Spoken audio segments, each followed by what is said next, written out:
அனைவருக்கும் வணக்கம். நீங்கள் நம்ம சேனலுக்கு புதுசுன்னா பக்கத்தில் இருக்கிற பெல் பட்டனை அமைத்தி சப்ஸ்கிரைப் பண்ணிக்கோங்க. தொடர்ந்து எல்லா வீடியோக்களையும் நீங்கள் பார்க்கலாம்.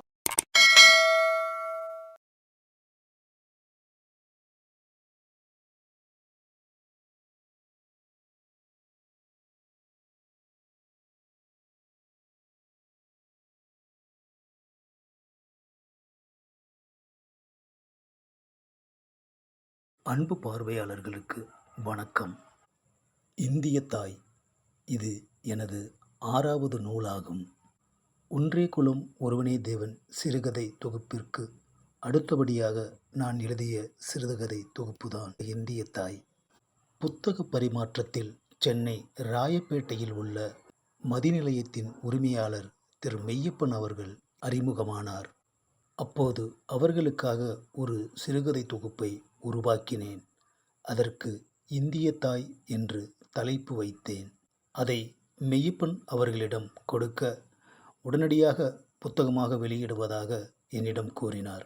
ஆனால் பல மாதங்களாகியும் எந்த ஒரு முடிவும் தெரியாமல் அவரை நேரில் சென்று பார்த்தபோது புத்தகம் வெளிவந்து விட்டது என்றார். ஆசிரியர் பணிகள் தரவில்லையே என்றேன்.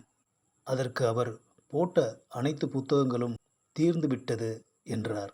அதன் பிறகு தேடி கண்டுபிடித்து ஒரு புத்தகத்தை எடுத்து எனக்கு கொடுத்தார். அதை பார்த்தபோது அந்த புத்தகத்தின் முன்புறம் இந்திய தாயின் உருவம் வரையப்பட்டு தலைப்பு போடப்பட்டிருந்தது. அடுத்த முறை வெளியிடும்போது தங்களுக்கான படிகளை வழங்குகிறோம் என்று மெய்யப்பன் அவர்கள் என்னிடம் கூறினார். புத்தகம்தான் எனக்கு கிடைக்கவில்லையே தவிர அதற்குரிய தொகையை மெய்யப்பன் அவர்கள் எனக்கு வழங்கிவிட்டார்.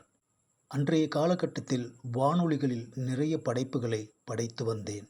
அப்போது 4 நாடகங்கள் அரை மணி நேரம், 1/4 மணி நேரம் என அகில இந்திய வானொலி நிலையத்தில் வெளியாகி இருந்தது. மெய்யப்பன் அவர்களிடம் பேசிய போது அந்த நாடகங்களின் தொகுப்பை அப்படியே கொடுங்கள், புத்தகமாக்கி விடலாம் என்றார். அதை அவரிடம் கொண்டு போய் பத்திரமாக கொடுத்தேன். நீண்ட இடைவெளிக்கு பின் அவரை தொடர்பு கொண்டு விசாரித்த போது அந்த படைப்பு மொத்தமாகவே தவறிவிட்டது என்று என்னிடம் கூறினார். ஒரு பதிப்பகத்தில் ஒரு படைப்பாளன் கொடுக்கின்ற மொத்த படைப்பும் எப்படி காணாமல் போகும் என்பது எனக்கு புரியவில்லை. அவரிடம் எதுவும் கேட்கவில்லை. ஏனென்றால் என்னிடம் இருந்தது நகல்தான். ஒரிஜினல் வானொலி நிலையத்தில் கொடுத்து விட்டேன். அதன் பிறகு அந்த நாடகங்களை என்னால் நூலாக்க முடியவில்லை. அன்றுதான் முடிவு செய்தேன். அண்ணன் பன்னீர்செல்வத்தை தவிர வேறு யாருக்கும் எழுதக்கூடாது என்று ஒரு முடிவெடுத்தேன். ஆனால் அடுத்த புத்தகமே சொந்தமாக கண்ணகி பதிப்பகம் என்று ஆரம்பித்து அந்த பதிப்பகத்தின் மூலம் அண்ணன் பன்னீர்செல்வம் அவர்கள் உதவியுடன் வெளிக்கொண்டு வந்தேன்.